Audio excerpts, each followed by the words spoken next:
Hey Year 12s! In this video I'm going to walk you through what to do when you get a prompt for encountering conflict. If encountering conflict isn't your context, or you haven't yet watched our general video on the big ideas of this context, stop, go watch that first and then come back. For those of you still left, this video is relevant to you regardless of what text you study or what type of piece you're writing. The process of identifying the key issues at play and deciding what to talk about is much the same between creative, persuasive and expository. The prompt we'll be looking at is from the 2014 VCE end-of-year exam.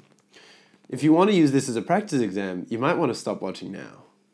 Keep in mind that what I'm about to tell you isn't the correct answer, because no such thing exists. It's just a suggestion of how you could approach the topic.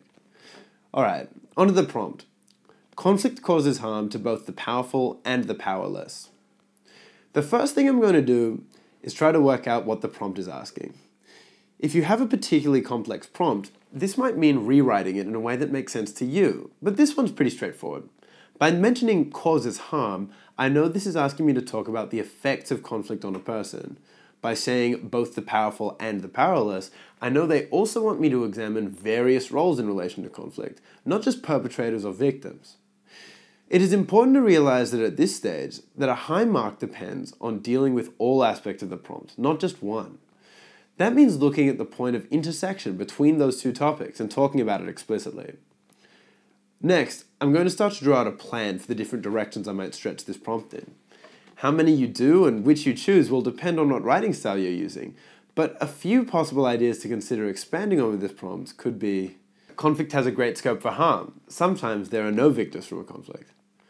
Sometimes conflicts disproportionately affect one group, such as victims, particularly where power is unevenly distributed. Power is not a static concept, but can be altered over the course of a conflict. Sometimes the specific distribution of power can be a source of conflict, one in which the powerless seek to become powerful, and resolution is tied with this shift. Harm to parties is not the only effect of conflict. It can be positive as well, such as a redistribution of power, leading to positive societal change. Note that not all of these points are directly answering the prompt or agreeing with it. You can absolutely put forward ideas that do not agree with the prompt. You can challenge it or stretch it in a new direction, so long as you are still addressing the key concepts. Thirdly, I need to start thinking about how I'm going to apply these ideas to text and wider world examples.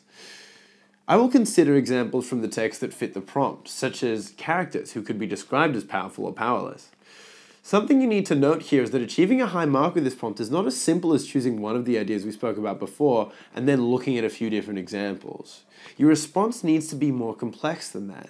You're better off structuring your paragraphs around the ideas and then finding different examples to fit, rather than choosing examples to start with and then trying to make your big ideas seem somehow different when they're really the same.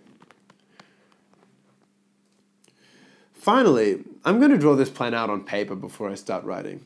You probably want to ask me how much planning should you do before you start writing, am I right?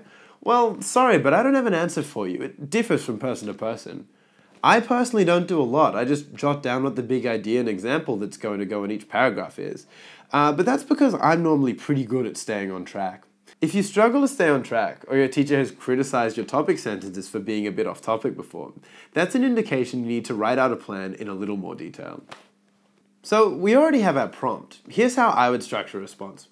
My first point would be that unequal power leads to conflict, with examples from politics. My second point would be the powerless often lose, with reference to Galileo. My third point would be society benefits even if both the powerful and the powerless lose, again referencing Galileo. Fleshing that out a bit more, in my first point, I would say in my plan, conflict sparked by unequal power, which is redistributed over the course of conflict. For example, political conflict in Australia, the shifting nature of borders and sovereignty. My second point I'd flesh out with, when one group holds all the power, they do not need to compromise, and the results can be catastrophic for individuals, looking at the conflict between Galileo and the Catholic Church in Life of Galileo. Fleshing out that third point, I'd conclude by saying, nonetheless, conflict can be an opportunity for positive changes, even if the results are negative for those directly involved. The conflict in the Life of Galileo resulted in positive societal changes, ultimately, even if the Catholic Church and Galileo himself were both hurt in the process. So once you have this plan down, you're ready to write. Sometimes this is the worst part. You know everything you're going to say, but somehow that first sentence just isn't coming. Be a bit strategic here. Just get something down on the page, even if it's absolute rubbish, and come back to it later. My first sentence never looks right once I've written a bit more, but in finishing the essay, my writing becomes more fluid, and I'm able to rewrite it quite quickly at the end.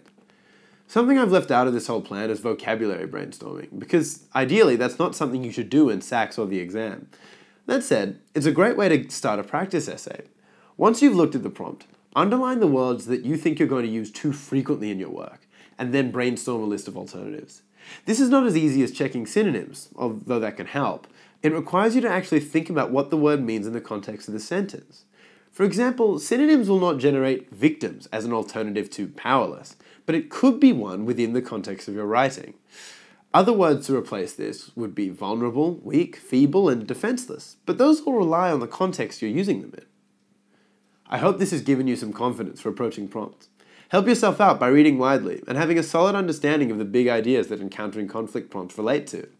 Other than that, the first few pieces are inevitably the hardest, but it gets easier and easier the more you do.